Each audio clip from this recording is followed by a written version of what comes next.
Yooyaa akkam jirtu hordoftoonni YouTube chaanaalii kiyyaa baga nagaan dhuftanii aan Dr. Birboo Caalaati. Egaa akkuma beekamu yeroo garaagaraa mata duree garaagaraati irratti barnoota fayyaa karaa YouTube kiyyaa isiniif dhiyeessaa turuun kiyya ni yaadatama. Bu'uuruma kanaan har'a immoo akkuma mata duree irratti argitan kana rakkoo qaama saalaa dhiiraatiif fi falasaa yookaan immoo yaalasaa kan jedhu irratti mata duree baay'ee barbaachisaa tokko qabadhee dhufeen jira. Kanaaf gaa isinis hanga dhumaatti wajjin tura. Warri chaanaalii kiyyaa faaraa taatan YouTube chaanaalii kiyya subscribe gochuudhaan maatii nuu ta'a. Warri duraan immoo maatii ta'a turtan viidiyoo keenya like gochuudhaan jalqaba. Akkasumas immoo gaafii biraa yoo qabaattan yookaan barnoota biraa akka irratti qabannee dhufnu yoo barbaaddan kommentii jalatti nuu katabaa. Kallattumaan gara mata duree guyyaa irratti dabarra.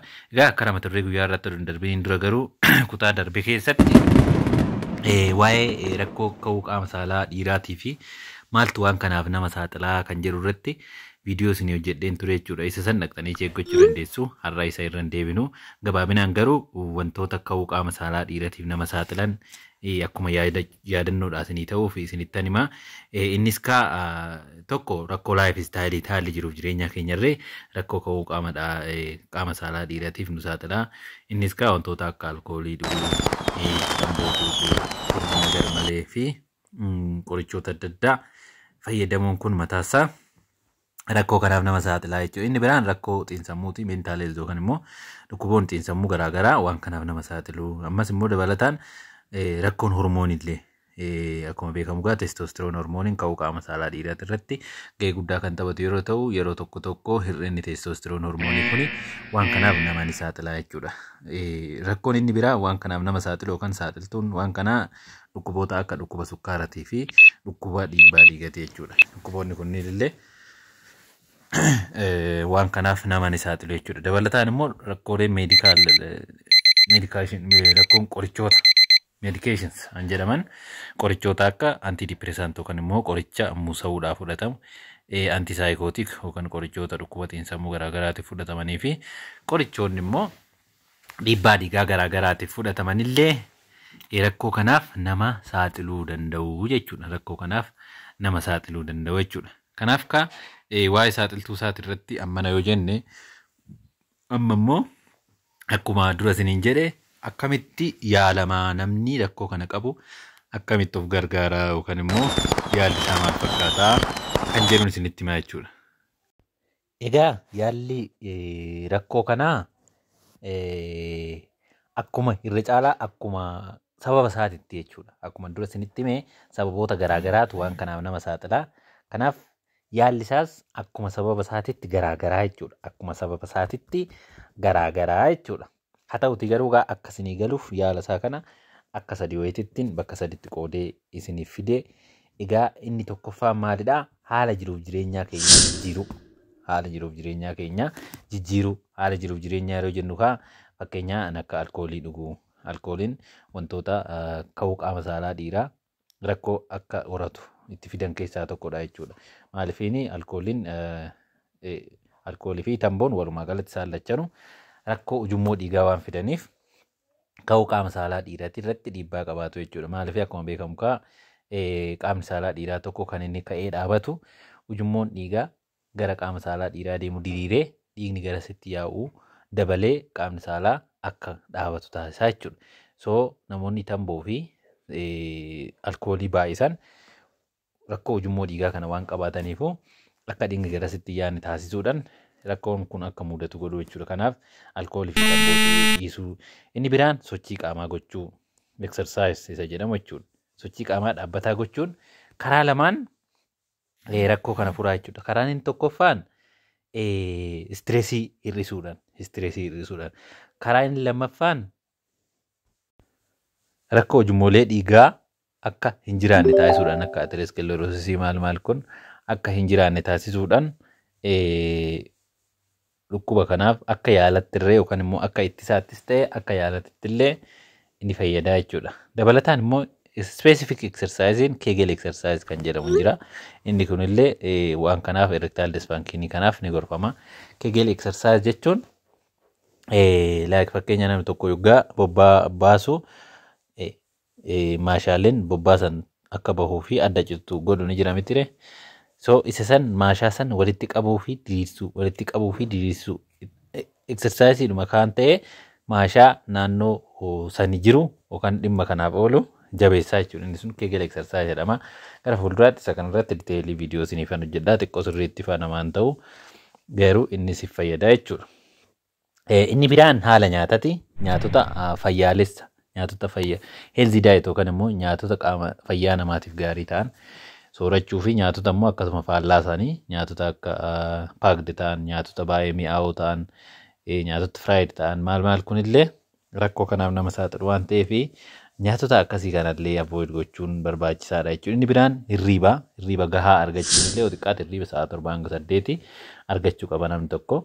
Hirriba gahaa dhabuunis depression hormoonii testosteroon hormooniin akka gadi bu'u waan taasisuuf ammas rakkoo kanaaf nama ni saaxila jechuudha. Inni biraan istireesii ofirraa ittisuu yookaan immoo dhiphina yaadduu maal kana ofirraa ittisuu fi yoo jiraate immoo rakkoowwan dhukkuboota meedikaal ta'an dhukkuboota kinooma akka duratti jenne sun yoo jiraatanii isaa sassaniifirree yaalamuudha. Inni biraan qorichoonni illee waan kana yoo fidan qorichi waan kana fidellee yoo jiraate akka duratti jennu san qoricha san ogeessa mariisisanii qoricha dhiibbaa hin qabnetti yookaan immoo qoricha saayid effeektiin isaa qaama saalaa irratti saayid effeektii hin qabne kana garasitti geeddaruun ni danda'ama jechuudha. Kanaaf kunniin haala jiruuf jireenya keenyaa jijjiiruu keessatti kan hammataman yoo ta'u, inni lammaffaan immoo qorichoota jechuudha. Qoricha fudhachuu erektaalis faankiin yookaan immoo rakkoon ka'uu dhabuu qaama saalaa qorichillee haalli itti ajajamu ni jira. Isa gaa namoota akkamiititu fudhachuu qabaa namoota akkamiitu fudhachuu hin qabne an jedhu san achirra viidiyoo hojjedheen ture isa san ilaaluu dandeessu.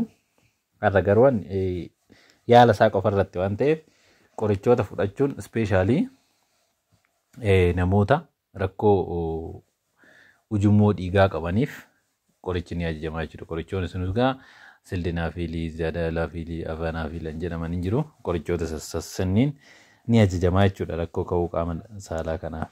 Haa ta'uti garuu qorichoota kana hakimni akka ajaju ni barbaadama jechuudha. Hakimni akka ajaju gorfamaa jechuudha. Kanaaf qorichoonni inni tokko qorichoota ka'uu qaama saalaatiif ajajaman kan akka sildenaafiilii fi sanyii isaatii. Inni biraan testosteroonii akkuma duratti isinitti mikaa gadi bu'uun hormoonii testosterooniitirree rakkoo kanaaf nama saaxila waan ta'eef namoonni hir'ina testosteroonii qabaachuun isaanii mirkanaa'e qorichi testosteroonii kunillee haalli itti kennamu ni jira jechuudha. Kanaaf lammaffaan qorichaa. Sadaffaan gorsa xiinsammuuti. Gorsa xiinsammuu. Egaa akkuma kutaa darbe tokko irratti isinitti hime common cause erectile dysfunction yookaan ka'uu dhabuu qaama saalaa kuni psychogenic erectile dysfunction isa jedhamudha. Psychogenic erectile dysfunction yoo jennu sababni rakkoo kana fide dhukkuba meedikaalaa osoo hin taane rakkoo xiinsammuu garaagaraa yeroo ta'u jechuudha. Rakkoo xiinsammuu garaagaraa yeroo ta'u. Irra caalaa rakkoon kun baay'inaan namoota waggaa 40 gadi ta'an keessatti koomaniidha jechuudha. Psychogenic dysfunction kun odoo rakkoo meedikaalaa homaatuun qabaatiin kan inni jiraatu baay'inaan namoota umurii isaanii yaangii ta'anii warra waggaa 40 gadiitti irratti jechuudha. Kanaaf namoota akkasiitti irratti gorsi baay'ee barbaachisaadha jechuudha. Gorsa ogeessa ispeeshaalistii xiinsammuutiin fa'aa yoo gorsa fudhatan baay'ee bareedaadha. Dabalataan gaas jalatti gorsa kanarratti kan hammatamu wantoota kinoo akka dhiphina yaaddoo faamilii piroobileeminoo jiraate. Akkuma yeroo darbe isinitti hime faamilii piroobileeminoo jiraate haadha manaaf abbaa manaa tokko gidduu hariiroo yoo jiraate qaamni saalaa dhiiraa sanii hin ka'u jechuudha. Kanaaf issuun akkasii yoo jiraate solvi gochuu couple counseling kan jedhamu irra jira. Bakka isaan lamaan ishiinis innis jiranitti iftoominaan walitti haasa'u.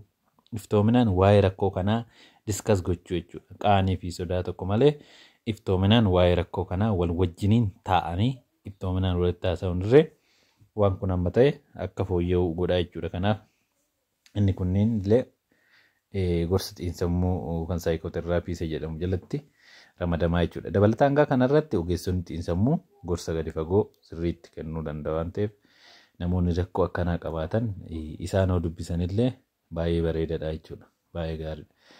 Kanaan alatti yaaliin jiran tokko tokko ni jiru. Sarjikaal korreekshiniin tokko tokko illee yaaliin dabalataa ni jira. Inni ogeessaaf malee isanis baay'ee fayyadu waan ta'eef isa keessan gallu. Kanaaf har'a ani kanuman isinitti himuu dhufe. I think viidiyoo kana waan baay'ee irraa hubattu jedhee yaada. Hoo jaallattan immoo ammas laayik gochuun dagatina. Odeeffannoo dabalataa biraa karaa fuula feesbuukii keenya Dr. Birboo Caalaa jedhuun irree nu hordofuu dandeessu. Yaala fayyaa garaagaraas yoo barbaaddan mana yaalaa keenya kilinika giddu galeessaa wiirtutti dhuftanii nu argachuu dandeessu. Teessoon kilinika keenya magaalaa Shaggar kutaa magaalaa Sabbataa aanaa Moglee dhaaba taaksii duuban gara lixaatti gamoo abbaa darbii 4 jala isaatti argamna. Achittis dhuftanii nu mariisisuu dandeessu. Asirraanis karaa koomentiitiinis gaafii yoo qabaattan gaafachuu dandeessu. Har'aaf kanuma isinitti himuu dhufee fayyaa ta'aa. Thank you. Fayyaa.